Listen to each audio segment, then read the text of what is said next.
वक्रतुंड महाकाय सूर्यकोटि समप्रभ निर्विघ्नं कुरु मे देव सर्वकार्येषु सर्वदा। ओम श्री हनुमान जी महाराज की जय। ओम सौनु करो कल्याण। ओम मनोजवं मारुततुल्यवेगं जितेन्द्रियं बुद्धिमतां वरिष्ठं वातात्मजं वानरयूथमुख्यं श्रीरामदूतं शरणं प्रपद्ये। श्री हनुमान जी महाराज की जय। ओम श्री रामचंद्र भगवान की जय। सौनु करो कल्याण हे दयालु प्रभु सौनु करो कल्याण। नर नारी पशु पक्षी साथे जीव जंतु तमाम भारत माता की जय। वंदे वेद मातरम वंदे वेद मातरम वंदे वेद मातरम। ओम श्री द्वारिकाधीश की जय। श्री कृष्ण कन्हैयालाल की जय। डोंगरे जी महाराज की जय। श्री सुखदेव जी महाराज की जय। श्री व्यास नारायण भगवान की जय। ओम नमो भगवते वासुदेवाय।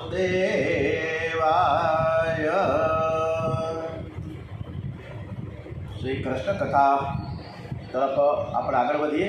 શ્રીમદ ભાગવત કથામાં આપણે 9મા સ્કંદમાં શ્રી રામચંદ્રજીની કથા તરફ વન પ્રયાણ તરફ આગળ વધ્યા છે। શ્રી રામ અયોધ્યા છોડી દીધી છે, 14 વર્ષના વનવાસ કરી રહ્યા છે।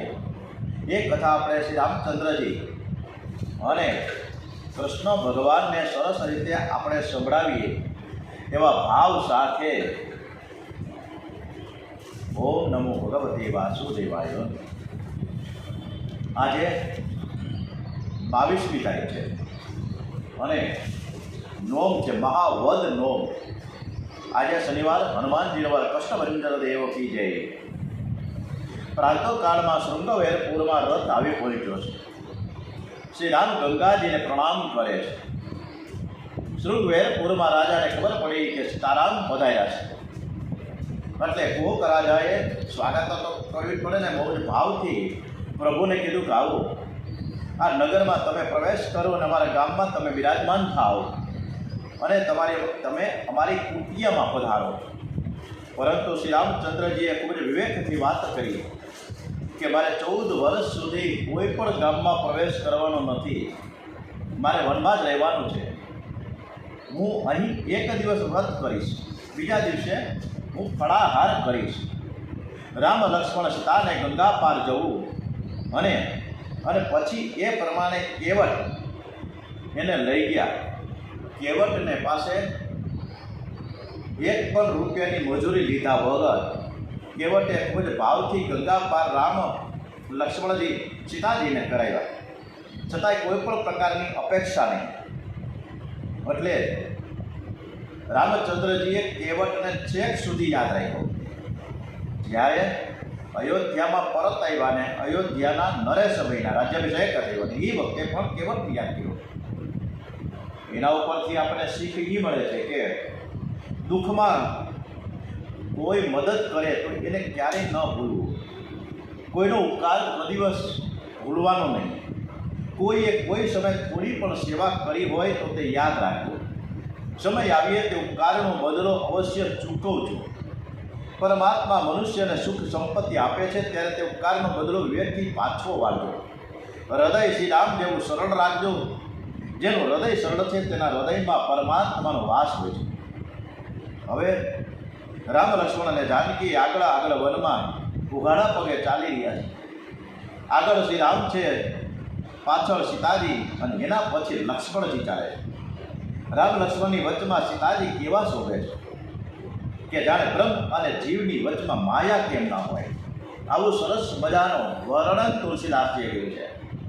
વાસ્તવિક રીતે તો મનુષ્યને સુખ અને દુઃખ આપનાર છે ને કે આ જગતમાં કોઈ છે જ નહીં। રામચંદ્રજી કંઈકને દોષિત ગણતા જ નથી। એ તો એમ કે ભાઈ આ તો વિધાતાની જે કાંઈ વિધિ લખાયેલી હોય એ પ્રમાણે અમારે વનવાસ ભોગવવો છે. પાંડવોને પણ 12 વર્ષ અને 1 વર્ષ અજ્ઞાતવાસ, હે, જેના સખા રામ કૃષ્ણ કન્યા હોય, જેનો ભત્રીજો દ્વારિકાધીશ હોય, છતાં પણ એને દુઃખ સહન કરવું પડ્યું છે. એટલે સુખ અને દુઃખ તો એ કર્મના બંધન છે. કર્મના આધારે જ આ તો સૃષ્ટિથી રચના થતી હોય છે. વાસ્તવિક રીતે મનુષ્યને સુખ અને દુઃખ આપનારા જગતમાં કોઈ છે જ નહીં. આ બધી આપણી મનની કલ્પના છે. સુખ દુઃખ એ કર્મનું કારણ છે. હંમેશા મનને આપણે સમજાવતા રહીએ કે તને જે સુખ દુઃખ થાય છે તે તારા કર્મનું ફળ છે. કાહુ ન કો સુખ દુઃખ કર દાતા, નિજકૃત કર્મ ભોગ સબુ ભ્રાતા. આપણા કર્મ છે. રામકૃષ્ણ પરમહંસ આટલા બધા તપોનિષ્ઠ હોવા છતાં પણ એને પણ કેન્સર થયું, છતાં પણ એને માતાજી પાસે પ્રાર્થના એવી ન કરી કે મારો રોગ તમે મટાડી દો, કારણ કે કર્મના બંધન છે એ સમજે. એટલે રામકૃષ્ણ પરમહંસ હંમેશા કાલી માતાને વારંવાર વંદન કરે છે અને સ્તુતિ કરે છે. વાલ્મીકી કહે છે કે આ તો સત્સંગનું એક એવું ફળ મને મળ્યું છે કે એની હું તમને વાત કરું. વાલ્મીકીજી પોતે સરસ મજાની એક વાત કહે છે, પોતે ને પોતે. અને જ્યારે એ રામચંદ્રજીની સાથે ભેટો થઈ ગયો વનવાસ દરમિયાન, ત્યારે વાલ્મીકીજીના મુખમાંથી રામજીની સમક્ષ એક શ્લોક નીકળી પડ્યો છે. અને આ શ્લોક છે ખૂબ જ આદિ શ્લોક છે. માં નિષાદ પ્રતિષ્ઠામ ગમ ગમ ગમઃ શાશ્વતી સમાહ યત કચૌ મેધો નાદે કમ વધે કામ મોહિતમ. આ બધું આપ જાણો જ છો. આપ તો બધા જ જ્ઞાનથી એટલા બધા ભરપૂર છો કે હું તમને શું કહી શકું. આપ તો ત્રિકાળદર્શી છો. પરંતુ હે પ્રભુ, હું તમને એક ચોક્કસ વાત કરું કે આ બધું જ સત્સંગનું ફળ છે. કે કારણ કે હું એક વાલીઓ લૂંટારો અને વાલ્મીકી બન્યો, એ ફળ તો ફક્ત અને ફક્ત આપનું શુભ નામ જ છે. એક વખત આ બધી જ કથા રામચંદ્રજીને કર્યા છે વાલ્મીકી. એક વખત મારે એ નારદજીની સાથે ભેટો થયો. નારદજીએ મને હસતા પૂછ્યું કે આવું બધું પાપાચાર અત્યાચાર કરસ અને આ રીતના તારા કુટુંબનું તું ભરણ પોષણ કરસ, તો એક દિવસ તું ઘરે પરિવારની સાથે રાત્રે શાંતિથી બેસીને વાતો કર કે હું જે કાંઈ કરું છું આ પાપના ધંધામાં, એમાં તમારા ટકા કેટલા, તમારી કેટલીક ભાગીદારી. હું બધું લાવું છું, તમે મોજ મજા કરો છો, પણ તમારી પણ આમાં કાંઈક તો ટકાવારી હોવી જોઈએ કે નહીં. અને કદાચ ભવિષ્યમાં મને સજા મળે તો આ સજામાં તમે ભાગીદાર છો કે કેમ, આવી બધી ચર્ચા તું કરી લે. એટલે વાલ્મીકીજી જે તે વખતે વાલીઓ લૂંટારો અને એણે પરિવારને સાથે બેસીને ચર્ચા કરી.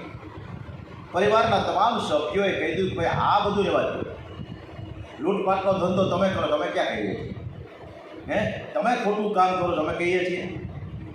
તમારે જે કાંઈ તમારે પાપ ભેગો કરો છો એની સજા તમારે એકલાને ભોગવવાની છે. એમાં 1% ભાગીદારી અમારી છે જ નહીં.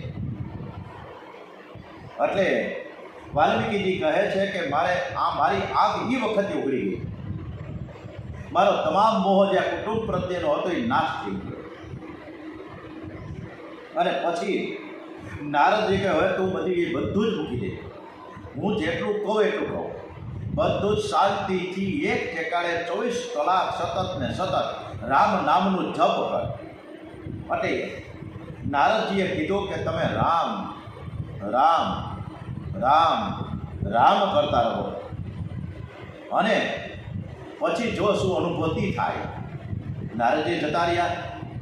બીજે દિવસે સવારના 4 વાગે વાલીઓ લૂંટારો ઉઠ્યો, સરસ રીતે સ્નાન કરી પરવારી ભગવાનની સમક્ષ બેઠા, હાસનિયું નાખ્યું અને પછી નારદજીએ જે મંત્ર કીધો છે એ યાદ કરવાનું. મને શું કીધું? હવે રામ શબ્દ એને યાદ ન આવે, કારણ કે આખો દિવસના પાપ જ કીધા છે, નામ ક્યાંથી યાદ આવે? એટલે એણે રામની બદલે મરા એને યાદ આવી ગયું. એટલે મરા મરા મરા મરા શબ્દ નીકળવા લાગ્યો. પણ આ મરા મરા શબ્દનું સતત ઉચ્ચારણ થવાથી પરમાત્માએ મારા ઉપર ખૂબ જ કૃપા કરી અને મારો ઉદ્ધાર કર્યો. અને એ વખત હું વાલ્યો લૂંટારો મટીને વાલ્મીકી ઋષિ જે તમારી સમક્ષ બેઠો છે એ વાલ્મીકી ઋષિ, ત્યારે ભગવાને પૂછ્યું કે અમારે આ વનમાં નિવાસ કરવો છે. હવે તમે આટલા બધા વર્ષોથી અહીં રહ્યો છો, તો આ વનમાં અમારે ક્યાં રહેવું? અમારે 14 વર્ષ કાઢવાના છે, તો તમે યોગ્ય સ્થળ તમે અમને બતાવો. ત્યારે વાલ્મીકીજી કે પ્રભુ, તમે મને આ પૂછો છો, આપ ત્યાં નથી, આપ તો સર્વ જગ્યાએ છો. આપ જ્યાં ન હો એવું સ્થળ તમે મને બતાવો ને. તમે જ બતાવો કે તમે ક્યાં નથી. તમે બધે જ ઠેકાણે છો. એટલે તમે આ જે પૂછો છો છતાં પણ હું તમને એક સરસ મજાની જગ્યા બતાવું. હે નાથ, આપ ચિત્રકૂટ પર્વત ઉપર બિરાજમાન થાવ. અતિ ઉત્તમ સ્થાન છે. પછી રામ, લક્ષ્મણ અને જાનકી ચિત્રકૂટ તરફ પ્રયાણ કર્યા છે. બધા જ મંદાકિનીના કિનારે આવ્યા છે. અત્રિ ઋષિનો આશ્રમ છે. અત્રિ ઋષિનો ગંગા સ્નાનનો નિયમ એવો વયોવૃદ્ધ થયા છે, તેથી ગંગા સ્નાન માટે જઈ શકાતું નથી. માતા અનુસૂયાએ ગંગાજીને પ્રાર્થના કરી છે, તમે મારા આશ્રમમાંથી પ્રગટ થાઓ, અને ગંગાજી ત્યાં પ્રગટ થયા છે. તુલસીદાસજી ચિત્રકૂટ ઘાટ ઉપર બેઠા કેટલી બધી અનન્ય ભક્તિ તુલસીદાસજી કે જેણે આ રામચરિત માનસની રચના કરી છે. તુલસીદાસજી ચિત્રકૂટ ઉપર ચંદન ઘસતા હતા. હવે એ ચંદન ઘસવાનો અવાજ આવ્યો એટલે રઘુપતિ રાઘવ રાજારામ રામચંદ્રજી ત્યાં સામે બેસી ગયા. તુલસીદાસ તો શ્રીરામને ઓળખી શકતા નહીં, તો તન્મય હતા, પ્રભુમાં લીન હતા. તેથી પોપટ સ્વરૂપે થઈને આજે શનિવાર છે એટલે હનુમાનજીને પણ યાદ તો કરવા જ પડે ને. હનુમાનજી એક દુહો લલકાઈ વળે અને એ દુહો 3 વાર બોલાય. હનુમાનજી મહારાજ શુક્ર સ્વરૂપે એટલે કે પોપટના સ્વરૂપે. સામે રઘુવીર બેઠા છે. તુલસીદાસજી ચંદન ઘસે છે, ચંદન ઘસે છે. અને પછી શું કરે છે? રામચંદ્રજીએ એ જે ચંદનનો જે વાટકો જે ભર્યો ને તુલસીદાસજીએ, હજી તુલસીદાસજી લેવા જાય છે એ પહેલાં તેના હાથમાંથી રામચંદ્રજીએ લઈ લીધો. અને હવે શું કરે છે? ત્યારે એ પોપટના સ્વરૂપમાં હનુમાનજી બોલ્યા છે કે ચિત્રકૂટ કે ઘાટ પર ભય સંતન કી ભીડ, તુલસીદાસ ચંદન ઘસે, તિલક કરે રઘુવીર. બરોબર, કેવો અદ્ભુત ભક્તિનું આજે સ્વરૂપનું નિરૂપણ થયું છે એ હનુમાનજીના મોઢે. અને આજે પાછો હનુમાનજીનો વાત કે ચિત્રકૂટ કે ઘાટ પર ભય સંતન કે ભીર, તુલસીદાસ ચંદન ઘસે, તિલક કરે રઘુવીર. આજે તો રામચંદ્રજી પણ સંત છે, તિલકજી પણ સંત છે. અને ચિત્રકૂટના ઘાટ ઉપર ભેગા થયા ત્યારે જે ચંદન ઘસ્યું છે એ ચંદનનો વાટકો રઘુવીરે લઈ લીધો, રામચંદ્રજી લીધો. અને એ ચંદન જે ઘસેલું ચંદન તુલસીદાસ જૂનું એણે એના ભાલ ઉપર કપાળ ઉપર ચંદન કર્યું છે. તુલસીદાસજીને શ્રી રામચંદ્રજીના ખૂબ સરસ રીતે દર્શન થયા. હવે તો શ્રીરામ નક્કી કર્યું કે ચિત્રકૂટ તો બહુ સરસ છે, રહેવાનું પસંદ થયું. એમના રહેવાથી ચિત્રકૂટના ઝાડો છે, ઝાડે ફળ ફૂલથી લચી પડ્યા. અહીંનું વાતાવરણ એકદમ બદલાઈ ગયું છે. રઘુનાથજીનું ચરિત્રનું વર્ણન કોણ કરી શકે? એક એક અક્ષર મહાપાતકનો નાશ કરનાર છે. ચરિતમ રઘુનાથસ્ય શતકોટિ પવિષ્ણરમ, એકૈકમક્ષરમ પુરુષામ મહાપાતક નાશનમ. શ્રી રામે કુહુકને પણ રજાઈ કરી કે હવે તમે જાઓ. એ શૃંગરવેરપુર પાછા આવ્યા. સુમંત મંત્રી કુહુકની રાહ જોતા ગંગા કિનારે ધોઈભા છે. કુહુક સુમંત મંત્રીને કહે કે શ્રી રામે ચિત્રકૂટમાં નિવાસ કર્યો છે, હવે તમે અયોધ્યા પાછા ફરો. સુમંત મંત્રી કુહકની રાહ જોતા થોભા હતા, કારણ કે તેઓ અયોધ્યા પાછા ફરશે ત્યારે જરૂર અયોધ્યાની પ્રજા, દશરથ રાજા, કૌશલ્ય માં, સુમિત્રા માં, કઈ બધા પૂછશે તો ખરા ને કે તમે શ્રી રામને ક્યાં મૂકી આવ્યા? શ્રી રામના માતા પિતાને હું શું જવાબ આપીશ?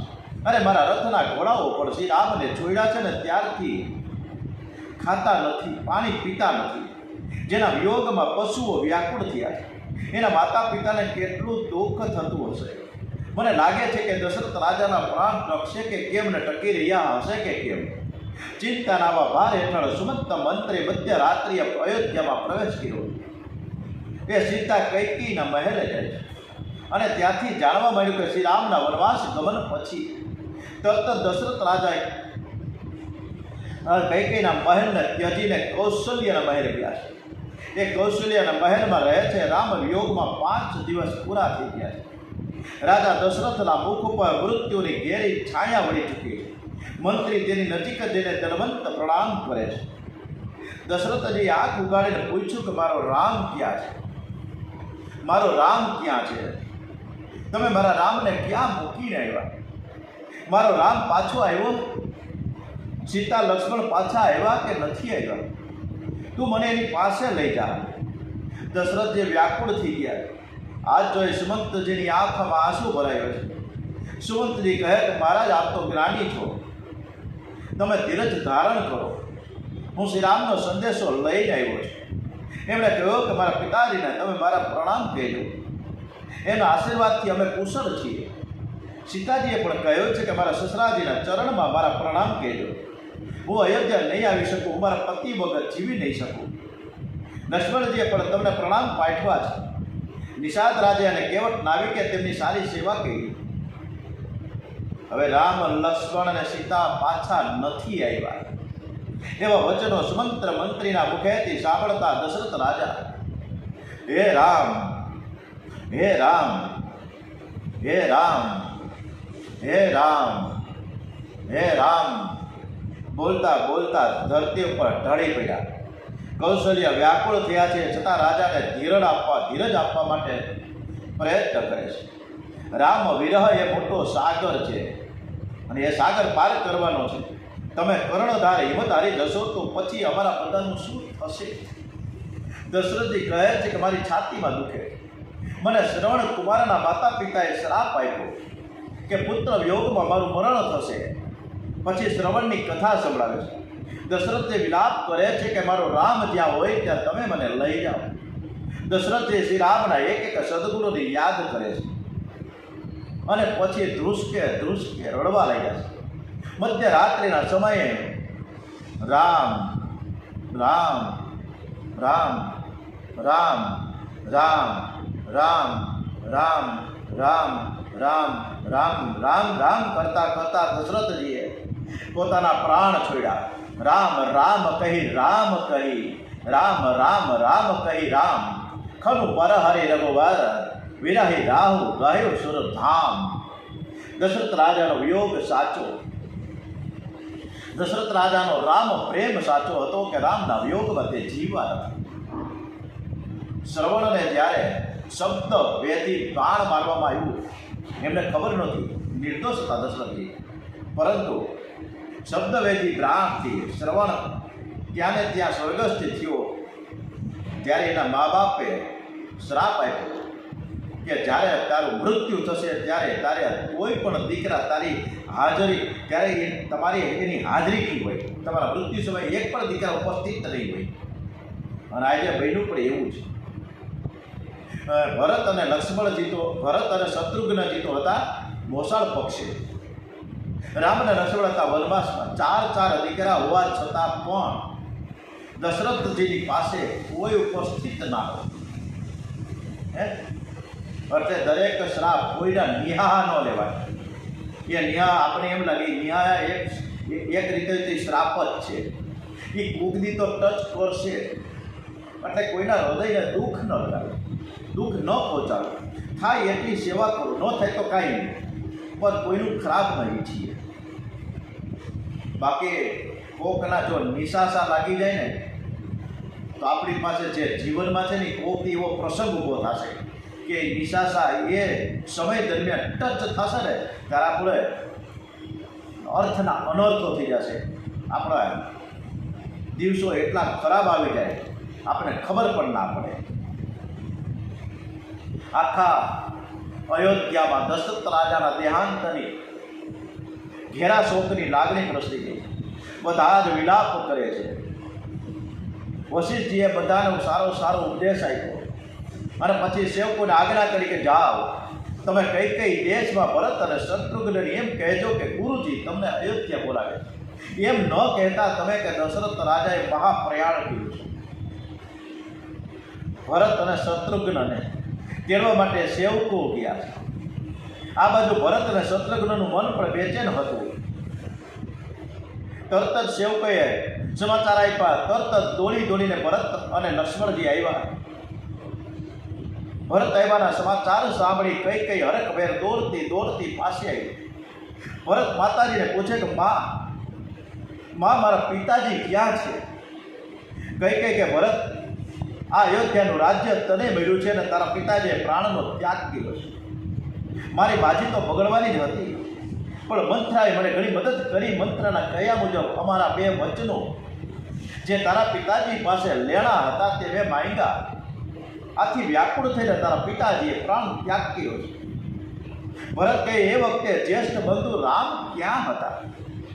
કે રામ લક્ષ્મણ અને સીતા વનમાં ગયા છે. અને જ્યારે રાજમહેલમાં આ સમાચાર મળ્યા ત્યારે મેં કીધું કે તારા પિતાજી આ પ્રમાણે મને વચન આપ્યું છે તમારે વનવાસમાં જવાનું છે એટલે અત્યારેથી વનવાસમાં ગયા. મારા વરદાન પ્રમાણે હવે તું રાજા થઈ ગયો. આ સાંભળી ભરતજીને ખૂબ જ દુઃખ થયું. અતિ ક્રોધમાં આવીને કઈનો તિરસ્કાર કરે છે. અરે મારા રામને તે વનવાસ આપ્યો. આવું વરદાન માંગતા તારી જીભ કચડાઈ કેમ ન ગઈ? તારા મોંમાં કીડા કેમ ન પડ્યા? આ સમયે મંથરા શાબાશીની આશાએ બાજુમાં જ ઊભી હતી. ભરતજીની સાથે શત્રુઘ્ન પણ છે. શત્રુઘ્નની નજર મંથરા ઉપર પડી અને તેણે મંથરાને એક લાત મારી દીધી.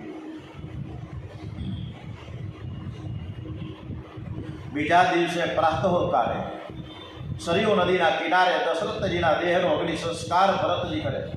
માતા કૌશલ્ય અને સુમિત્રા સતી થવા ઈચ્છે છે. ભરત તેમને તેમ કરતા અટકાવ્યા.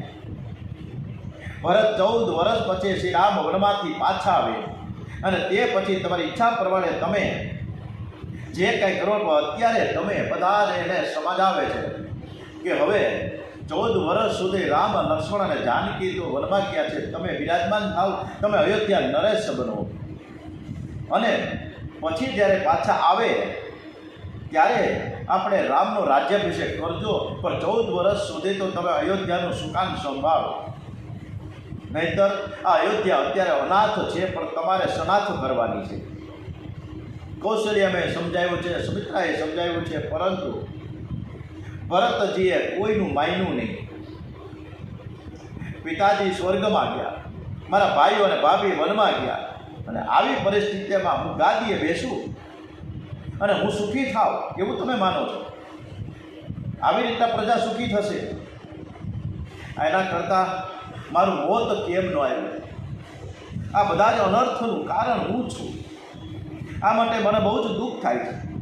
મને થાય છે કે જો હું જન્મો જ ન હોત તો મારા રામને વલકલ પહેરીને વનમાં જવું ન પડ્યું હોત. રઘુનાથજીની વિના સગળું વ્યર્થ છે. મને ત્યારે જ શાંતિ મળશે. મને ત્યારે જ શાંતિ મળશે કે જ્યારે હું સીતારામના દર્શન ન કરી લઉં. હું આવતીકાલે શ્રી રામને મળવા જવાનો છું. હું શ્રી રામ પાસે જઈને મારા પાપની માફી માંગીશ. એમને હું પાછા અયોધ્યા લાવીશ. અયોધ્યાના માલિક રામ છે, હું તો તેમનો સેવક છું. આમ બોલતા બોલતા ભરતજીની આંખમાંથી આંસુની ધારા નીકળી ગઈ. ભરતજી શ્રી રામના દર્શને જવાના છે ને આ સાંભળીને બધાને આનંદ થયો. બધા કહે કે તમે રામને મળવા જશો તો અમે પણ તમારી સાથે આવીશું. અમારે પણ સીતારામના દર્શન કરવા છે. બધી જ તૈયારી શરૂ કરી દો. તો હાલો આપણે આવતીકાલે જ નીકળવું છે. બધા જ પ્રાતઃકાળે રાજમહેલ આગળ ભેગા થઈ ગયા. જે રીતે અત્યારે પ્રયાગરાજમાં બધા ભેગા થાય છે. ભરતજી પ્રજાની સાથે સુંદર વેરપુર પાસે આવ્યા. રાજા કુંવક અને તેના સેવકો સમાચાર આપે કે રાજા ભરત ચતુરંગીની સેનાની સાથે આ બાજુ આવી રહ્યા છે, ખૂબ વિચાર કરે કે ભરતજી રામ લક્ષ્મણની સાથે યુદ્ધ કરવા નીકળ્યા કે હું, નકર આવડી મોટી સેના લઈને હું આવવાની જરૂર છે. કુવકના મનમાં ખૂબ ભાવ થઈ ગયો. એણે ભીલોને તૈયાર રહેવાની આજ્ઞા આપી કે કોઈ સામે કિનારેથી આ પાર ન આવે. અને એમાંથી એક વૃદ્ધ કહે છે કે એવું ન વિચારો, ભરતજી તો પ્રજાની સાથે શ્રી રામને મનાવવા આવી રહ્યા છે. કુવક વિચાર કરે છે કે એકદમ અવિવેક કરી યુદ્ધ કરવું પણ બરાબર નથી. કુવક પોતાના મંત્રીની સાથે મળવા જાય છે. આગળ વશિષ્ઠ ઋષિનો રથ હતો. કુવક રાજા વશિષ્ઠ ઋષિને સાષ્ટાંગ પ્રણામ કરે છે. ભરતજીએ એ પછી તો ગંગાજીમાં સ્નાન કર્યું, પ્રાર્થના કરી, મને રામચરણના પ્રેમનું દાન કરો. અને એ વખતે ગંગામાંથી ધ્વનિ થયો કે તમે ચિંતા ન કરો, સર્વનું કલ્યાણ થશે. શ્રી રામે અશોકના જે ઝાડ નીચે કામ કર્યો તો ત્યાં કુવક લઈ જાય છે ભરતજીને. ભરતજી ઝાડને વંદન કરે ત્યાં દર્ભની પથારી જોઈ ભરતનું હૃદય ભરાયું. બધાએ તે રાત ગાડી છે. પ્રાતઃકાળે બધાએ પ્રયાણ શરૂ કર્યું. ભરત કહે છે કે શ્રીરામ અહીંથી ચાલતા ગયા છે, તેથી હવે હું રથમાં નહીં બેસું, હું ચાલતો આવીશ. સર્વના રથ આગળ કરો. સર્વના રથ આગળ કર્યા.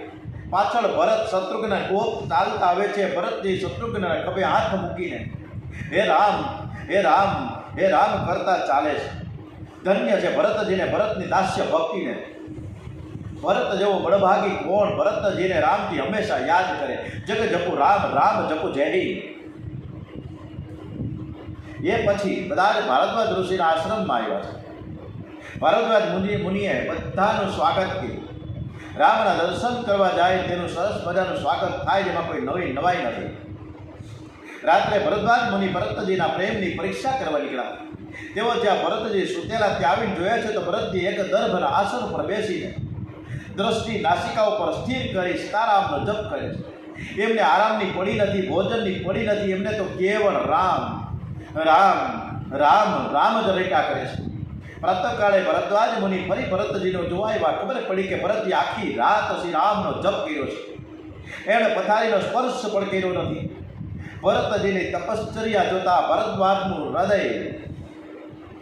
ભારદ્વાજ શ્રી મુનિનું હૃદય ભરાઈ ગયું. બોલી ઉઠ્યા, ભરતના દર્શન એ રામ દર્શનનું ફળ છે. પછી તો બધા જ આગળ પ્રયાણ કરે છે. ચિત્રકૂટની તળેટીમાં આવી પહોંચે. રાતવાસો ગયો. ચિત્રકૂટ પર્વત ઉપર ભીલ લોકો ભરતજીની માહિતી મેળવી શ્રી રામ પાસે આવ્યા અને કહ્યું કે ભરત નામનો રાજા પોતાની સેનાની સાથે આપને મળવા આવી રહ્યો છે. આ સાંભળી શ્રીરામ વિચારમાં પડ્યા છે. પણ લક્ષ્મણના મનમાં ખૂબ ભાવ આવે છે. કહે છે કે જો ભરતને શ્રીરામને મળવું હોય તો સેનાની સાથે હું કામ આવે? હું જાણું છું કે ભરત સાધુ છે, પણ રાજ્ય મળ્યા પછી બુદ્ધિ બગડી હશે. તેથી પોતાના રાજ્યનું નિષ્કર્ષણ કરવા માટે તે અહીં આવી પહોંચ્યો છે. સત્તા મળે એટલે મનુષ્ય પાગલ બની જાય છે. આવા વિચાર મનથી લક્ષ્મણજીને ક્રોધ આવ્યો. શ્રી રામે તેને શાંત પાડીને કહ્યું કે ભરતને બ્રહ્મલોકનું કદાચ રાજ્ય મળી જાય ને તો પણ એને ક્યારે અભિમાન નહીં આવે. આ જગતમાં ભરત જેવો ભાઈ મળવો દુર્લભ છે. ભરતજી સીતારામ સીતારામ બોલતા આવે છે. ચારે બાજુ પ્રેમ ઉભરાતો જોવા મળ્યો. ભરતજીનો પ્રેમ એવો છે કે ચિત્રકૂટના પથ્થરો પણ પીગળવા લાગ્યા છે. ચિત્રકૂટમાં ભગવાન લક્ષ્મણજી જાનકી સાથે વિરાજમાન છે. અને ત્યાં ભરતજી આવ્યા. વશિષ્ઠજી અને માતાજી પણ સાથમાં છે. ભરતજીએ સીતાજીને પ્રણામ કર્યા. સીતાજી આશીર્વાદ આપે છે. ભરતને ખાતરી થઈ કે સીતારામે મારા અપરાધની ક્ષમા કરી. રામચંદ્રજીને ખૂબ જ ભાવથી વંદન કર્યા, સાષ્ટાંગ વંદન કર્યા છે. માતા કૈકેયીને શ્રીરામ સમજાવે છે કે માતા તમે દુઃખી ન થાઓ, આમાં તમારો કોઈ દોષ નથી, આ તો વિધિની લીલા છે. પછી તો શ્રીરામ બધી જ માતાઓને ભેટી પડ્યા છે અને સમજાયું કે કોઈને તમે દોષ ન દેતા. હવે ચિત્રકૂટના તમામ ભીલોની જે આદિવાસી હતા એ તમામ ભીલોનું જીવન સુધરી ગયું. તો આપણું જીવન સુધરી કેમ ન જાય? અરે દર્શનથી તો શું, પણ શ્રી રામનું નામ લેતા પણ સ્વભાવ સુધરી જાય. એટલે હર હંમેશ જ્યારે જ્યારે કથા થતી હોય ને ત્યારે આપણે રામ રામ રામ રામની બુક મળે જ છે, નાનકડી. અને દરેક મંદિરમાં લગભગ તો ફ્રી ઓફ કોસ્ટમાં મળે છે. કાંઈ પૈસા દેવાની જરૂર નથી. તો આપણે રામ નામનું જપ કરતા જ રહીએ. હવે સવાલ એ ઊભો થયો કે શ્રીરામને અયોધ્યા પાછા આવવા કોણ સમજાવે? ભરતજી આ કાર્ય ગુરુ વશિષ્ઠજીને સોંપે છે. પ્રજાજનો તેમનો નિર્ણય સાંભળવા વ્યાકુળ થયા છે. વશિષ્ઠજી કહે છે કે ભરત શત્રુઘ્ન તમે વનમાં રહો અને રામ લક્ષ્મણ સીતા તમે અયોધ્યા ચાલો. અમે બધા જ તમને લેવા માટે આવ્યા છીએ. ભરતજી કહે ગુરુજી તમે તો મારા મનની વાત કરી છે. શ્રી રામ અયોધ્યા પધારે તો હું 14 વર્ષનો શું આખી જિંદગી વનમાં રહેવા તૈયાર છું. કૌશલ્યાએ સાંભળ્યું કે મને એમાં કાંઈ નહીં ફેર પડે. મારો ભરત અને મારો રામ આ બંને મારા માટે તો એક જ સરખા છે. ત્યારે સીતા રામચંદ્રજી બધાને સમજાવે છે કે તમે બધા જ અયોધ્યા પાછા ફરો અને મારે તો પિતાની આજ્ઞાનું પાલન કરવાનું હોય. દિવસ જતાં જરાય નહીં વાર લાગે. જોતામાં હમણાં 14 વર્ષ પૂરા થઈ જશે. આ બધી વાતો ચાલતી હતી ત્યાં જનક રાજા પધાર્યા છે. સીતાજીનો તાપસ વેશ જોઈ હૃદય ભરાયું. જનક રાજે એકવાર દીકરીને વડાવીને એ પછી અયોધ્યા નથી આવ્યા કે મારી દીકરી સુખી છે કે દુઃખી છે. પછી દીકરીને એવું પણ ન કીધું કે રામચંદ્રજીની એકને વનવાસ કર્યો છે તારે શું કામ જવું જોઈએ. પણ કાંઈ નહીં, બસ દીકરીને વડાવી છે, એ સાસરે છે, સુખરૂપ છે, એમાં દખલગીરી કરાય જ નહીં. આજના મા બાપ દીકરીના જ્યાં કહે છે સાસરે પડશે ત્યાં વારંવાર ફોન કરીને મોબાઈલ કરીને પૂછ કિરાજ કરે છે. કોઈને હકે જીવન જીવા દેતા નથી અને ખોટી માથાકૂટ કરીને લગ્ન જીવન ભંગ કરાવે છે. આવું ન થવું જોઈએ. બધા જ સુખી જ છે, બધા સરસ જ છે. એટલે જ્યાં છે એ ખરી ઠામ છે. તો શા માટે આપણે કોઈને જીવનમાં દખલરૂપ થવું? આપણે દીકરીને વડાવી છે સાસરે તો સારા એને શિખામણના 2 શબ્દો કહેતા રહીએ કે કદાચ ગમે એવો વિકટ સમય આવી જાય ને તો પણ તમારે સાસુ સસરા પતિ દેર જેઠ નણંદ ભોજાઈ બધાની સેવા કરવી. થોડું સહન કરવું. 2-5 વર્ષ આમ કાઢી નાખો એટલે બધું શરીર ઠામ થઈ જાય. આવું ઉદ્બોધન, આવો ઉપદેશ, આવો બોધ તો કોઈ અત્યારના મા બાપ આપી શકતા નથી. કોક છે રેર કેસમાં, ના નથી. કૌશલ્યને કે જનકજી આ ભરતને તમે સમજાવો. એ વારંવાર એક જ વસ્તુ કહે છે કે 14 વર્ષ હું વનમાં જાઉં રહું પણ રામચંદ્રજીને અયોધ્યા જ ચાહે. જનક રાજાએ ભરતજીની, કૌશલ્યજીની, લોકોની, વશિષ્ઠજીની, રામચંદ્રજીની બધાની વાતો સાંભળી. છેલ્લે નિર્ણય એવો લીધો કે હું બ્રહ્મ જ્ઞાની છું પણ ભરતના પ્રેમ આગળ મારી બુદ્ધિ કંઈ કામ કરતી જ નથી. જનક રાજાએ એટલું જ કહ્યું કે હું સીતાજીને મારી સાથે લઈ જઈશ. બેટા તે બંને કુળનો ઉદ્ધાર કર્યો છે પણ પિતાજી છે ને દીકરી પ્રત્યે વહાલ તો હોય ને. પરંતુ એ દીકરીએ પિતાને કીધું બાપુજી મારા પતિનો વનવાસ એ મારો પણ વનવાસ છે. તમે મને આગ્રહ નહીં કરતા કે હું તમારી સાથે આવું. પછી વારંવાર દરબાર ભરાય છે, બધી ચર્ચાઓ થાય છે. પછી બધી ચર્ચાઓને અંતે નિર્ણય કંઈ થઈ શકતો નથી. હવે પાછો એક ત્રીજો દરબાર ભરાણો છેલ્લે.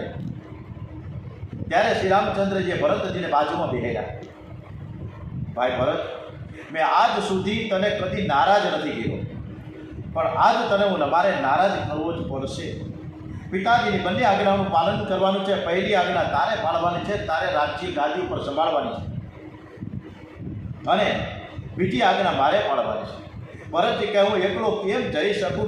તમારે તો પછી જો તમારે આ જ વસ્તુ કરવી છે અને મને અયોધ્યા મોકલવો છે તો તમારી કોઈ પ્રિય વસ્તુ તમે મને આપો કે જેના આધારે હું 14 વર્ષ શાંતિથી પસાર તો કરી શકું. શ્રીરામે પોતાની ચરણ પાદુકા કાઢી ભરતજીને આપી છે. ભરતજીએ ચરણ પાદુકા માથે મૂકી બધા અયોધ્યા પાછા આવ્યા. ભરતજીએ શ્રીરામની પાદુકાઓ સિંહાસન ઉપર સ્થાપી સેવા પૂજા કરે. ભરતજી ગોમુખ યાચક વ્રત કરે છે. ગોમુખ યાચક વ્રત બહુ અઘરું છે, બહુ જ અઘરું છે. 24 વર્ષ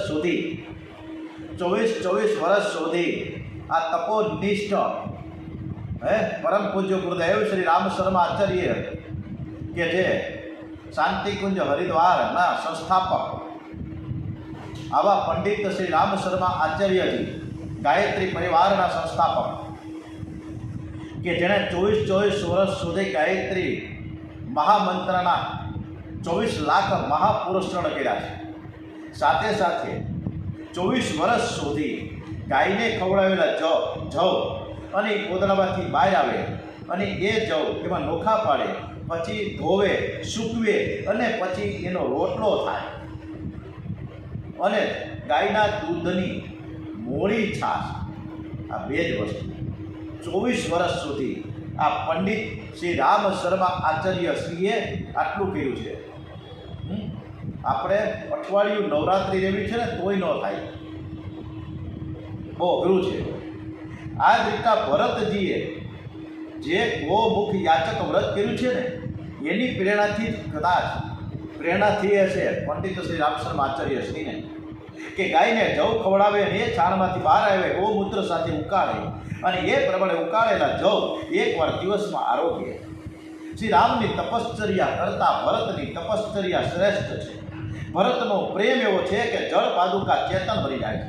જેને રામનો વિયોગ છે તેનું જીવન કેવું હોવું જોઈએ એનો આદર્શ ભરતે જગતને બતાવ્યો છે. મનુષ્ય જીવન ભરતના જેવું હોય ને તો શ્રી રામ મળે, ચોક્કસ મળે.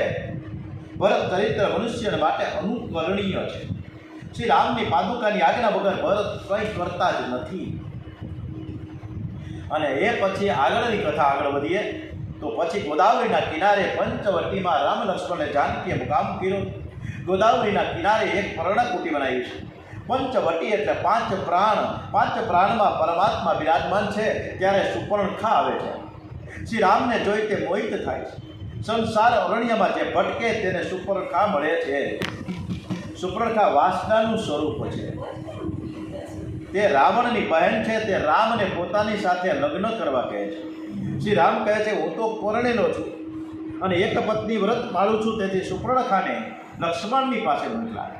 લક્ષ્મણે પણ સાફ ઇનકાર કરતા તે ગુસ્સે થઈ જાય છે. એ પોતાનું વિશાળ રાક્ષસી રૂપ ધારણ કર્યું. લક્ષ્મણજી તેના નાક કાન કાપી નાખ્યા અને પછી ખર દૂષણ વગેરે અસંખ્ય રાક્ષસોનો સંહાર કર્યો. આવી રીતના શ્રી રામ સીતાજીને કહે છે કે હવેની જે લીલા છે એ હવે શરૂ થાય છે. તેથી તમે છે ને એ અગ્નિમાં તમે પ્રવેશ કરો. અને ત્યાર પછી સીતાજીનું સ્વરૂપ છાયા સ્વરૂપ છે જે રામચંદ્રજીની સાથે રહી. હવે ની કથા દિવ્ય ગાથા આપણે આવતીકાલે કરીશું. ઓમ શ્રી ભાગવત ભગવાનજી મહારાજ કી જય, શ્રી દ્વારિકાધીશ કી જય, શ્રી ડોગરેજી મહારાજ કી જય. ઓમ શ્રી ભારત માતા કી જય. વંદે વેદ માતરમ. ઓમ નમઃ પાર્વતી પતય. હર હર